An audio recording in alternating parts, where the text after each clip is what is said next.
I get that.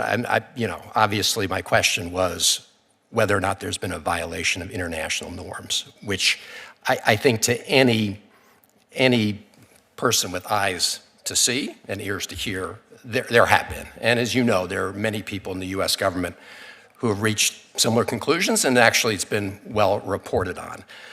So I think that does hurt our credibility when we're not able to make that clear call. Let me move on to the issue where we were in agreement, I think, this morning, which is that it's in our national security interest to have a durable end to the conflict in Gaza and to the larger Israeli-Palestinian conflict, and that we can only achieve security and self-determination and dignity and justice for Israelis and Palestinians alike by securing a normalization of relations with Israel and Saudi Arabia and other states, as well as a clear plan, I think you said time-bound plan, to establish a Palestinian state. Am I paraphrasing that fairly? That's correct. And you agree that it's not possible to achieve a secure and just end to the Israeli-Palestinian conflict by jumping over the equities of the Palestinian people. Is that right? Absolutely not. That's impossible. It would be self-defeating.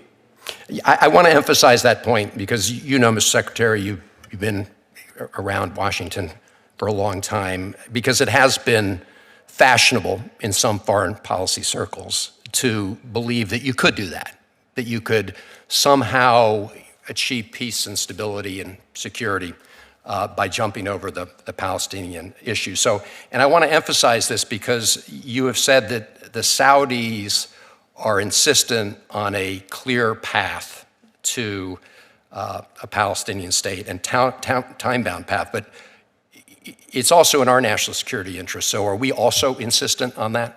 Yes, we are. And again, it's interesting and I think instructive to note that perhaps the two most vicious and vociferous enemies of a two-state solution are Hamas and Iran.